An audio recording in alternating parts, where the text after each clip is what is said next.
Hello और नमस्कार और आदाब मेरे सब दोस्तों को। आपके दोस्त और गाइड इरफान की तरफ से एक बार फिर से आपके अपने चैनल एस्ट्रो एश्योरेंस पे। बहुत बार हम सोचते हैं कि क्या कोई योग किसी कुंडली में अच्छा योग है, खास तौर पे अगर उस पे मालिफिक के एस्पेक्ट्स हों। दूसरी तरफ हम कुछ दोषों को लेके भी परेशान होते हैं और अगर उन पे किसी बेनिफिक का एस्पेक्ट हो तो हम इस दुविधा में हैं कि क्या वो दोष मुझे बुरा नतीजा देगा या बेनिफिक के एस्पेक्ट ने उस दोष की चैलेंज देने वाली तबीयत को कम कर दिया है।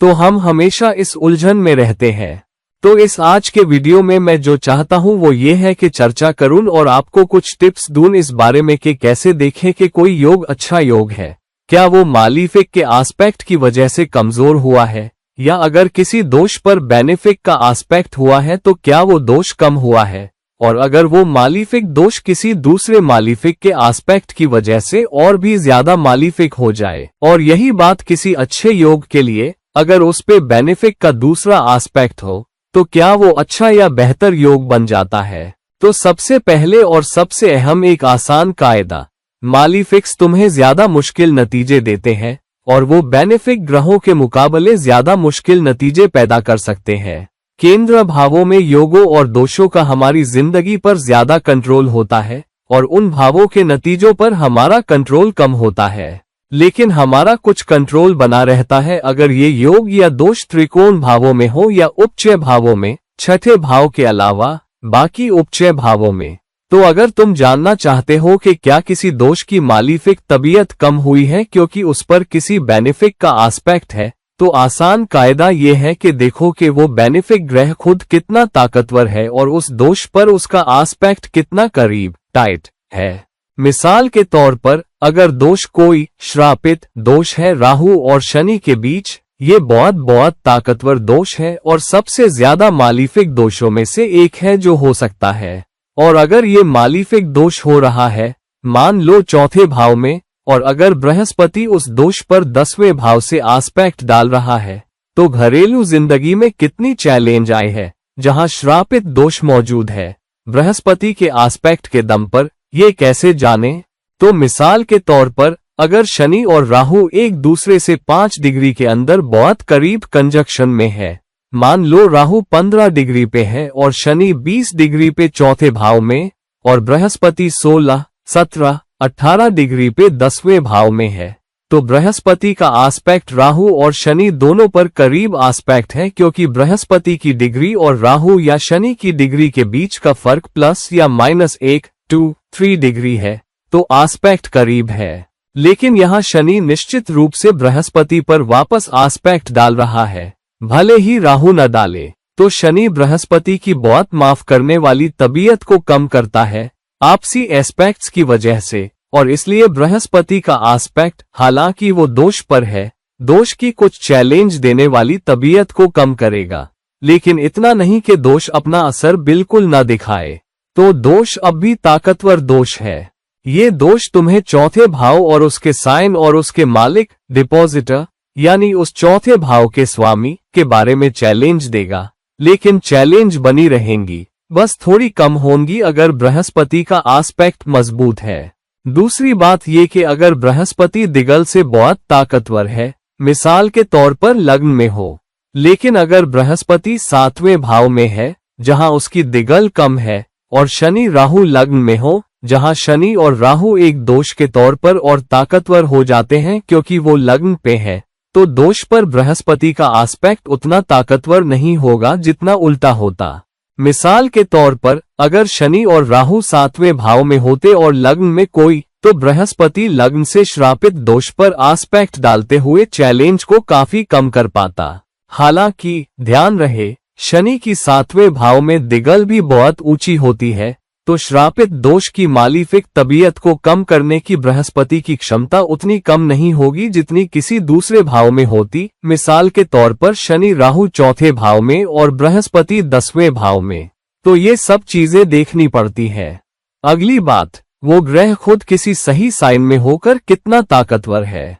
मान लो शनि और राहु ऐसे साइन में है जहां, जैसे तुला राशि में, जहां शनि का उच्च है, तो हाँ, शनि तुम्हें इतनी बड़ी चैलेंज नहीं देगा, भले ही वो श्रापित दोष में है, अगर वो मेष राशि में होता। तो अगर शनि और राहु मेष राशि में है और उन पर बृहस्पति का आस्पेक्ट है तो भी श्रापित दोष ज्यादा चैलेंज देगा। लेकिन अगर दूसरी तरफ श्रापित दोष तुला राशि में है, जहां शनि और राहु साथ है और बृहस्पति मेष राशि में होकर आस्पेक्ट कर रहा है, तो दोष के मुश्किल नतीजे देने की तबीयत कम हो जाती है, क्योंकि शनि अपने ऊंचे कद डिग्निटी में है। तो यहाँ शनि की डिग्निटी श्रापित दोष की मालिफिक तबीयत को कम कर रही है। तो ये बातें भी देखनी होंगी कि दोष किस ज्यादा ताकतवर साइन में है, जहां वो ज्यादा चैलेंज देता है या कम चैलेंज देता है। जैसा फर्क है श्रापित दोष के मेष राशि होने और तुला राशि होने के बीच,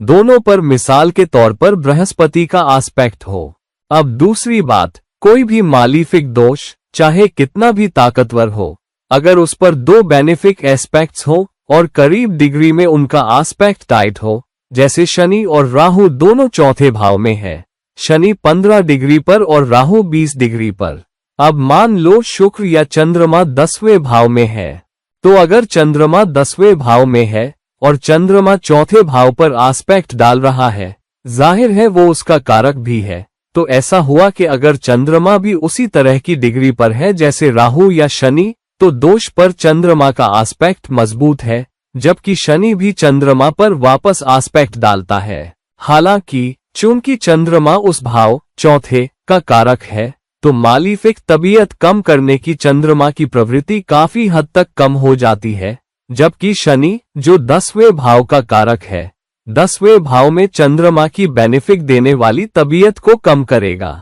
लेकिन चंद्रमा फिर भी चौथे भाव में राहु और शनि के श्रापित दोष को कम करेगा। लेकिन अगर अब बृहस्पति भी 12वें भाव से अपनी 5वीं दृष्टि से शनि और राहु पर आस्पेक्ट डालता है, तो अब चंद्रमा दोष पर चौथे भाव में आस्पेक्ट डाल रहा है और बृहस्पति भी 12वें भाव से, जिसका वो नैसर्गिक स्वामी है, दोष पर आस्पेक्ट डाल रहा है। तो फिर बृहस्पति और चंद्रमा दोनों और शनि राहु पर उनके दोनों एस्पेक्ट्स टाइट एस्पेक्ट्स है और बृहस्पति की डिग्री भी राहु शनि के आसपास हो, तो दोष की बेनिफिक तबीयत काफी हद तक कम हो जाती है। तो जितने बेनिफिक एस्पेक्ट्स दोष पर होंगे, दोष के चैलेंज देने की तबीयत उतनी ही कम होगी। जिस साइन में दोष होगा, उसकी जितनी अच्छी डिग्निटी होगी, चैलेंजिंग नतीजे भी उतने ही कम आएंगे। हालांकि अगर दोष दुष्टान में हो तो चैलेंज कई गुना बढ़ जाती है, क्योंकि दुष्टान खुद ही चैलेंज उठाते हैं,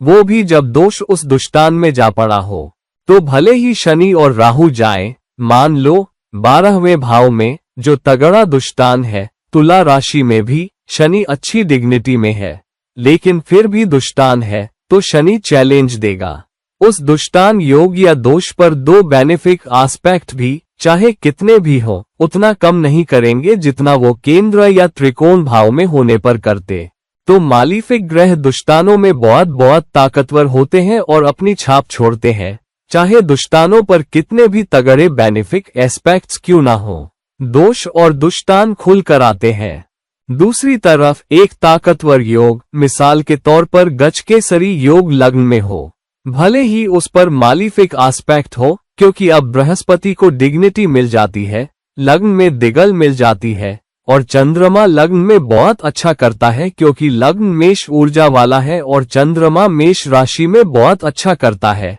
तो यहाँ गजकेसरी योग ताकतवर है। तो अगर उस पर सिर्फ एक मालिफिक आस्पेक्ट हो, मान लो शनि का, तो योग इतना ताकतवर है कि उन मुश्किल नतीजों को या शनि के योग की बेनिफिसिटी को कम करने की प्रवृत्ति को झेल सके। तो योग फिर भी प्रकट होगा, वो 100% तक नहीं होगा जैसे कोई आस्पेक्ट ही ना हो, लेकिन क्योंकि शनि का आस्पेक्ट है, तो अच्छे बेनिफिक नतीजे देने की उसकी तबीयत 15-20% तक कम हो जाएगी, मान लो। लेकिन अगर उस पर दो मालिफिक एस्पेक्ट्स हो, तो पक्का चैलेंज पैदा होगी, जहां योग की ताकत कई गुना कम हो जाती है। ये बात ध्यान रखने वाली है। हालांकि एक ताकतवर योग हो, अगर उस पर मालिफिक का आस्पेक्ट हो, तो उसकी ताकत कम होती है, शायद उतनी नहीं, लेकिन जैसे ही दूसरा मालिफिक आस्पेक्ट हो जाए, अब दो मालिफिक्स का असर योग पर काफी हद तक योग की ताकत को घटा देगा। तो ये याद रखना चाहिए।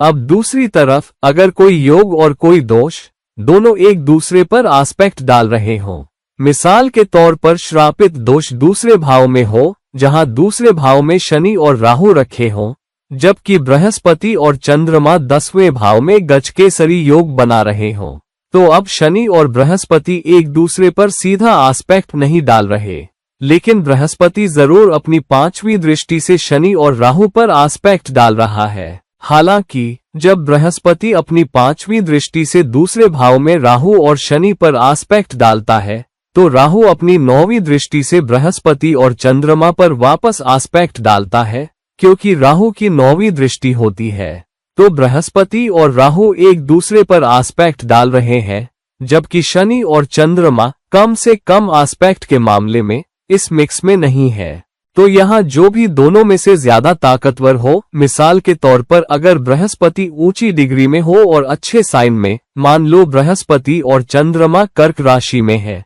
ये तुला लग्न वाले नेटिव के लिए है, और राहु शनि दूसरे भाव में वृश्चिक राशि में जाएं, तो हालांकि राहु और शनि वृश्चिक राशि में चैलेंज देंगे, लेकिन शनि वृश्चिक राशि का कारक भी है, और ध्यान रखो वो दुष्टान में नहीं है, दूसरे भाव में है। कर्क राशि में बृहस्पति और चंद्रमा का गजकेसरी योग बहुत शक्तिशाली है, क्योंकि चंद्रमा अपनी ही राशि में है और बृहस्पति कर्क राशि में उच्च का हो जाता है। तो योग का दोष पर असर पड़ेगा और दूसरे भाव के श्रापित दोष की मालिफिसिटी को काफी हद तक कम करेगा। हालांकि राहु भी बृहस्पति और चंद्रमा पर वापस आस्पेक्ट डाल रहा है, तो योग की कुछ ताकत पक्का काफी कम होती है, लेकिन दोष की मालिफिक तबीयत उस बेनिफिशियंसी से कहीं ज्यादा कम होती है। अब ध्यान रखो, ये दोनों अर्थ भाव है। दूसरा भाव रोजी रोटी और बचत का अर्थ भाव है, जबकि 10वां भाव भी अर्थ भाव है,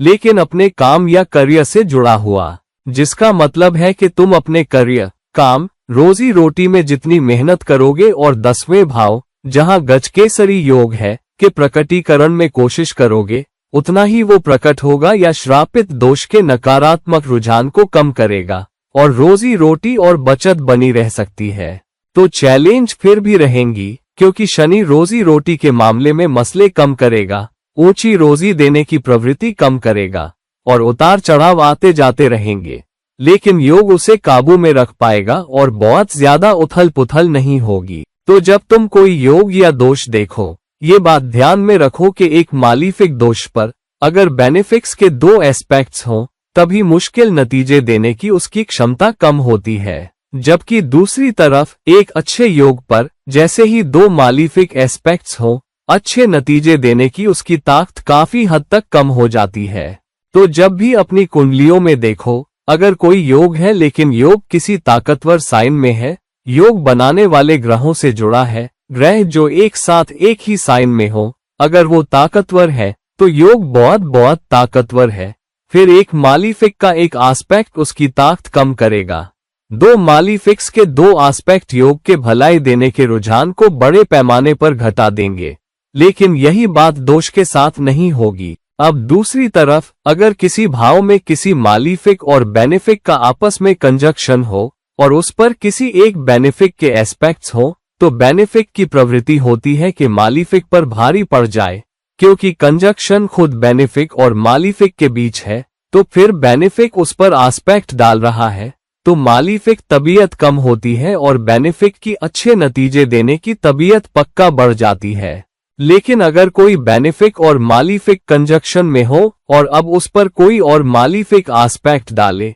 तो उस भाव के बारे में जहां बेनिफिक मालिफिक का कंजक्शन है, 2 मालिफिक्स के मिक्स में चैलेंज देने वाली तबीयत बढ़ जाएगी। तो तुम्हें ये छोटी छोटी बारीकियां देखनी पड़ेंगी कि किसी योग या दोष की ताकत बेनिफिक या मालिफिक के आस्पेक्ट से कम हुई है, या जब कोई योग और दोष एक दूसरे को आस्पेक्ट करते हैं। तो जब तक तुम ये बातें ध्यान में रखोगे और ये कि ये योग या दोष केंद्र भावों में नहीं है बल्कि त्रिकोण भावों या उपचय भावों में है, तो तुम सही तरीके से योग या दोष की असली ताकत समझ पाओगे, जिसके आधार पर उन पर क्या एस्पेक्ट्स है, और ये कि ये एस्पेक्ट्स योग या दोष की ताकत बढ़ा रहे हैं या घटा रहे हैं। अपनी कुंडलियों को देखो कि तुम्हारे पास कौन से दोष है, कौन से योग है, उन पर कौन से एस्पेक्ट्स है, उन पर कितने बेनिफिक्स के एस्पेक्ट्स हैं, वो बेनिफिक्स कितने ताकतवर है कि वो बेनिफिक्स खुद किसी योग में है या नहीं, क्योंकि फिर उनकी ताकत और बढ़ जाती है। और कोशिश करो कि उन योगों और दोषों को उसी के मुताबिक प्रकट करो, और साथ ही उन दोषों और योगों की दशा अंतरदशा का भी ध्यान रखो, और मानसिक नोट बनाने की कोशिश करो कि क्या उनकी दशा अंतरदशा में तुम्हें मुश्किल नतीजे मिले या अच्छे नतीजे, और इससे तुम्हें अंदाजा होगा कि उन पर लगा एस्पेक्ट काम किया या नहीं, या तुम्हारी जिंदगी पर उसका असर कितना गहरा रहा। तो दोस्तों, इस वीडियो को लाइक करो, शेयर करो, और अगर तुम मेरे से कोई पर्सनल कंसल्टेशन चाहते हो तो कृपया नीचे दिए गए लिंक्स पे मुझसे संपर्क करो। और फिर कभी किसी और वीडियो के साथ, तब तक के लिए आपका अपना दोस्त और गाइड इरफान। नमस्कार।